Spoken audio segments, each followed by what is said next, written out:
Alright, what's up, guys? Alright, these are two tuners, different versions, same thing. Both have the same problem, roller inductor.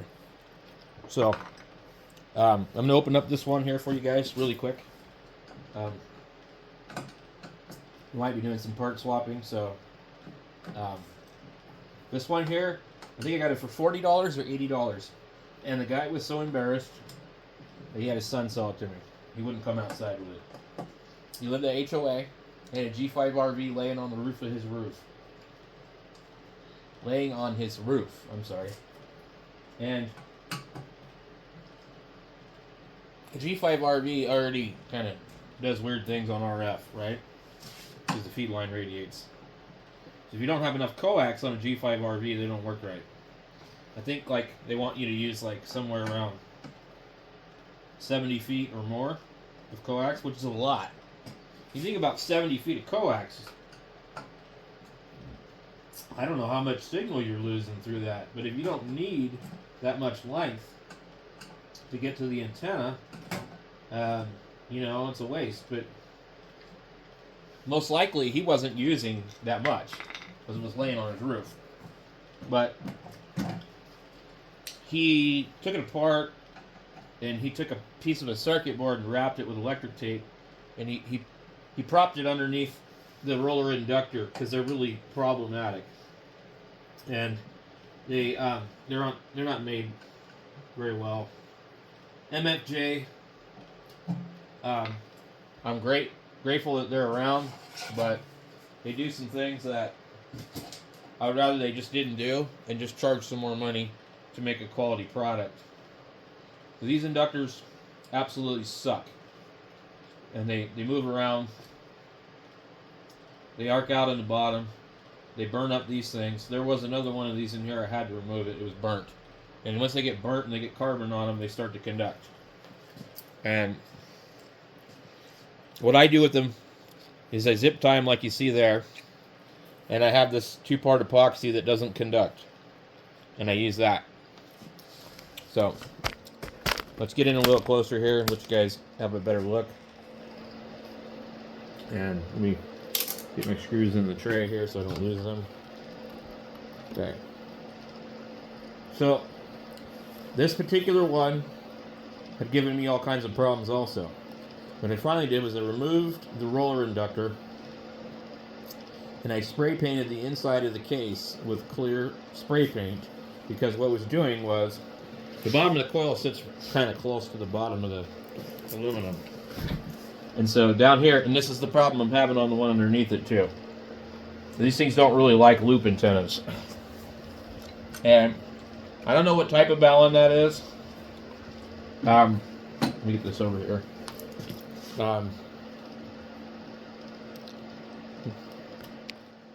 So, I'm not 100% sure what type of balun this is. It's probably the same as what's in the other one down there. It's probably a voltage balun. I've never seen one catch on fire. It's always this. It's always the inductor. Sometimes they'll arc out over here. These are the newer style where they've used the circuit board. Same as this.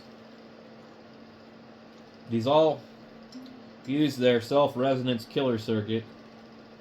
I believe this inductor is actually smaller in length than our other one.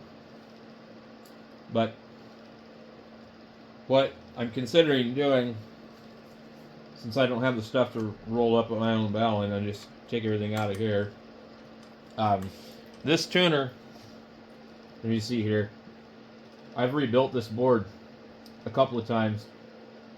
There's still something wrong in it, and it doesn't really read right, so the meter is pretty much junk.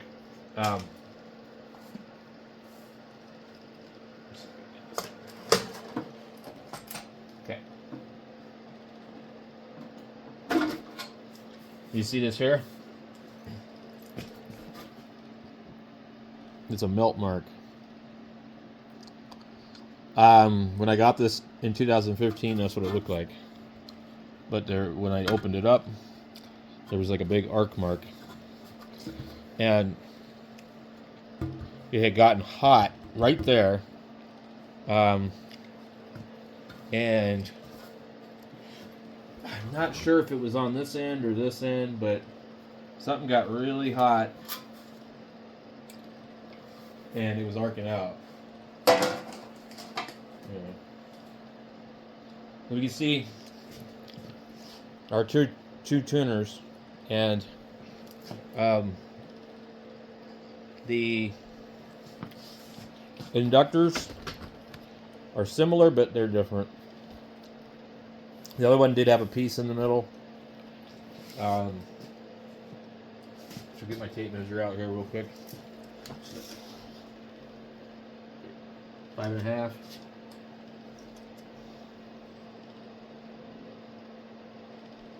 It looked like it was the same. So this is some kind of plastic on this that they used, which is a little bit better than this, I think. But this piece here is that really smelly plastic when it heats up. And this is arcing out into the bottom here. So what we got to do, we have to take this out and we got to clean it. We have to unsolder it, we do all that. And after that, if we get it clean enough, it'll work again. But you're just constantly going to run into problems with these. Always.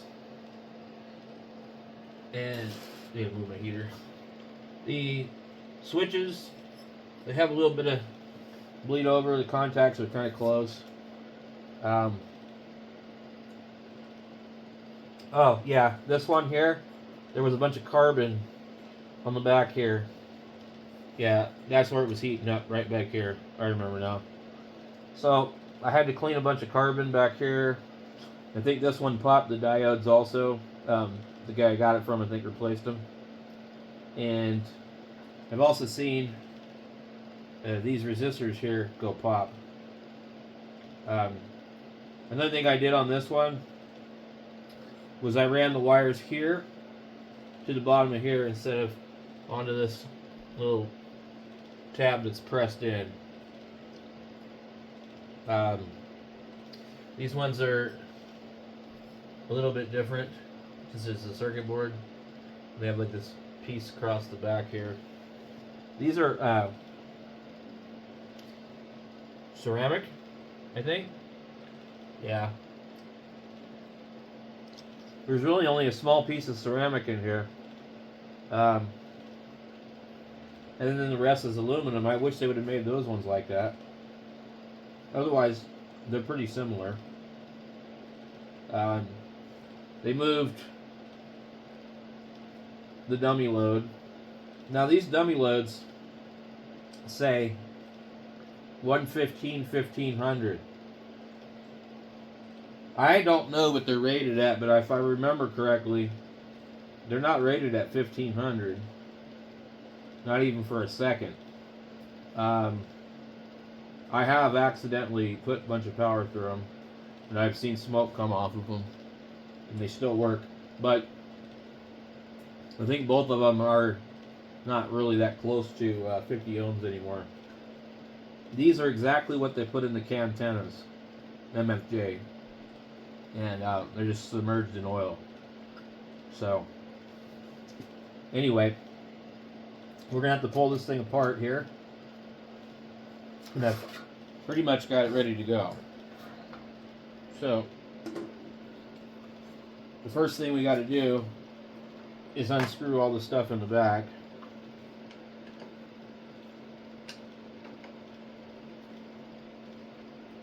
And then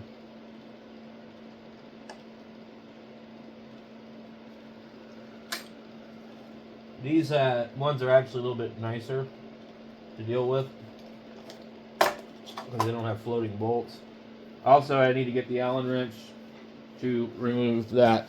So, now that I've showed you that, I'm going to put this on the bench where I can work on it and film at the same time. Alright, we got it over here, and now we're going to... I probably need my soldering gun. I don't really want to fiddle with this. It's kind of hard to pull it out of here sometimes. So, I don't know if I offhand have the key for this one. Yep. This is how many times I've probably done this, is I know exactly where the key is. It's a different style of knob. They have a little weight in them too, which is kind of cool. There's a piece that goes in here. Sometimes plastic likes to bind up. I took it out. It's just, sometimes you just got to improvise with cheap equipment. And these aren't, I think the newer ones might be made a lot better than these older ones. Also, if you can find a really old one, it will have a ceramic roller. Sometimes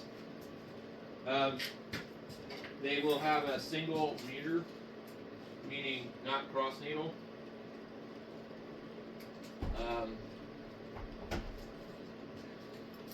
But what I've noticed is, you try and tune certain antennas, and you're just going to have problems no matter what. No matter what you do. And these things don't like loop antennas on certain bands. So, there's not a lot you can do about that. Except for maybe run a different antenna.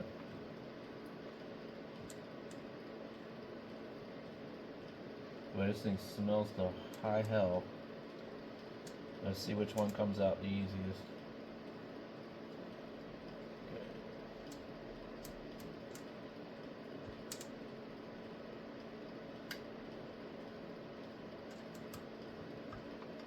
Problem is, this is like wicking a ton of heat off of here.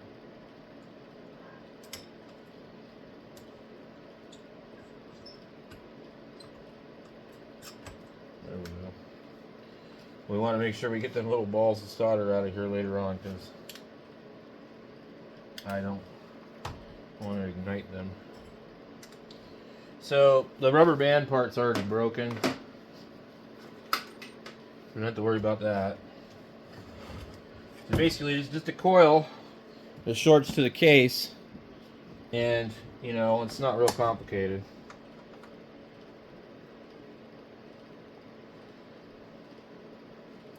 They would just spend a little bit more money on these inductors and raise them up a little higher. They can't be this low to the damn case. This is the problem. It's too close. It arcs out to the case. I'm sure what we're going to find in here is going to be pretty nasty. So, but for the price, I guess, I don't know that there's much competition anymore for these. Like, if you look at the prices of Palstars and stuff like that, and then, for whatever reason, LDG, in their infinite wisdom, wants to make like a 1,000 watt tuner, auto tuner. Look at that.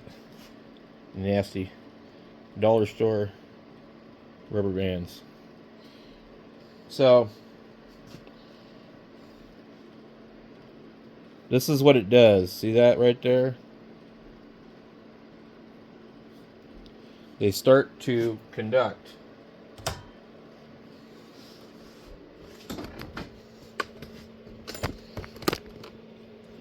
And they get worse and worse.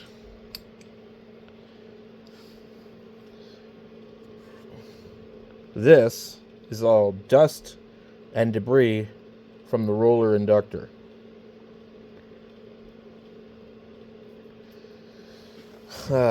So the solution here is to clean this up really good and then spray paint the inside of this with clear paint to give it a layer of insulation.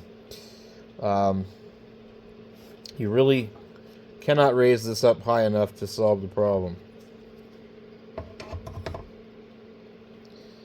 And I don't know if the case is jumping voltage into here or this is jumping into the case.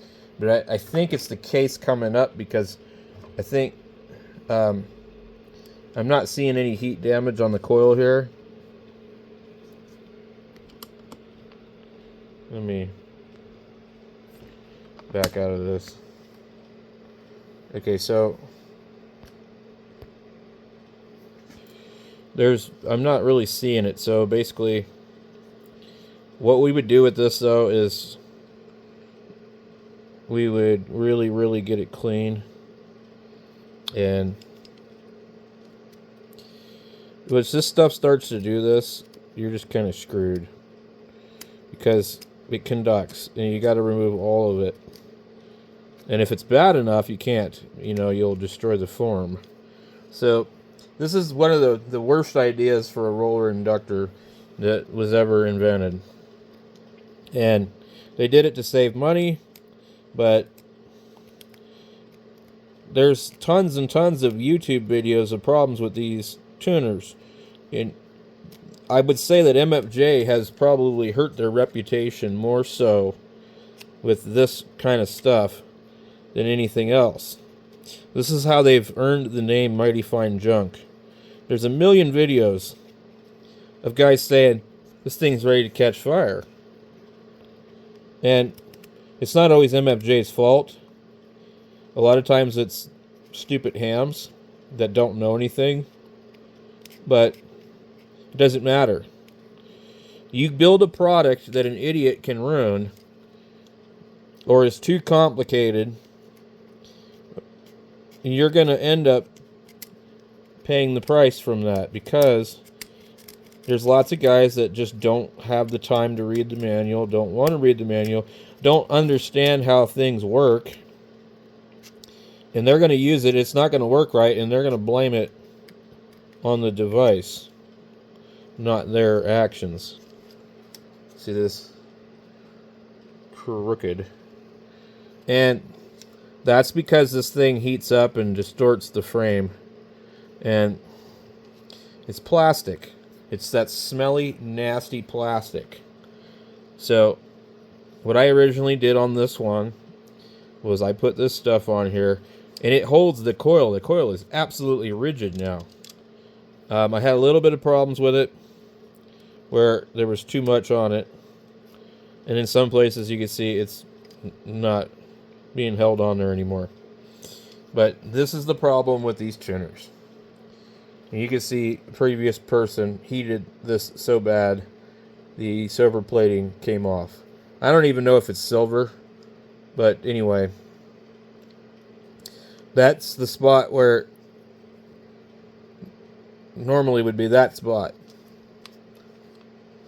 So it's possible that I clocked the coil around also, but this is where it goes bad. It does this all the time. And the other tuner was literally just burned up. I had to remove this piece because it was so far gone. There was so much carbon on it, there was nothing I could do about it. So maybe MFJ, Martin F. June, if you're watching, could you please change this? Please. We'll pay the extra money, dude. We really will. We don't want to buy a Palstar. We love to support American companies. Please, make us a better tuner. This needs to be higher up off of the bed.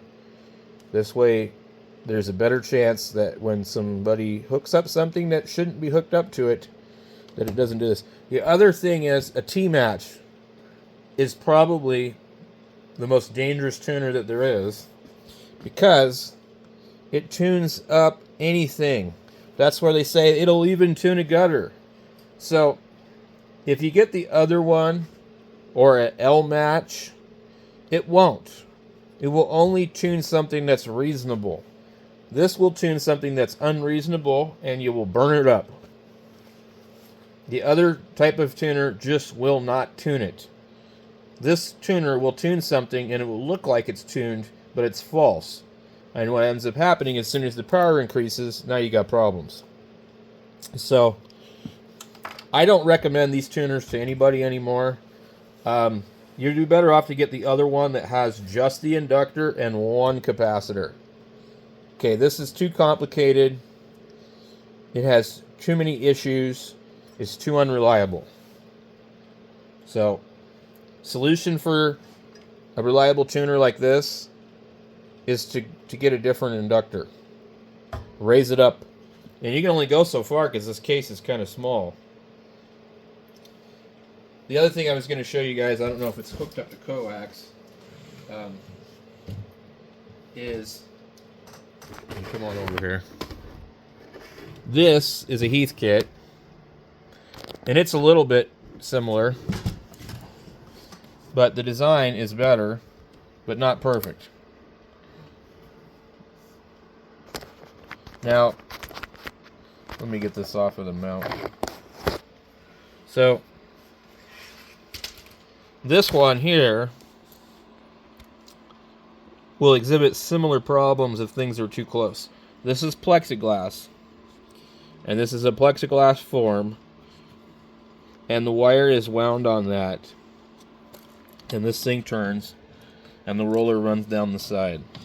Now, the old MFJs had a ceramic tube with this on it, as do a lot of old stuff that you would find.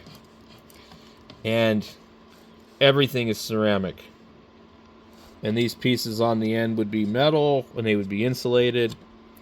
This one here, I don't remember for sure what the story was on this tuner. It might have already been damaged. What was happening was this strap here was too close to this strap, and I tried to get it further away from that one. See how close it is now? And it didn't work. So ended up moving it closer to this, thinking, well, it doesn't conduct to anything. But it did cause RF, and I think what was happening is when this thing just happened to be in vicinity of this, it was close enough for high voltage to go through here to there, and then kind of backfeed and cause this to heat up and melt. So tuners are really a pain. You know, if you don't need one, that's where you want to be. Yeah, this thing here, these straps that Heathkit did, I'm like, why could you have not used like large gauge insulated wires, something that can be routed better? But they didn't. So anyway, we'll get this cleaned up, and at some point I would like to get a better inductor like this one. Now if you look at how high this is, I can stick my hand underneath the bottom of here. Okay?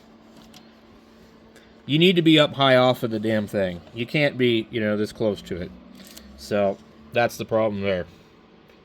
Anyway, we'll have another video on this, so just hold tight.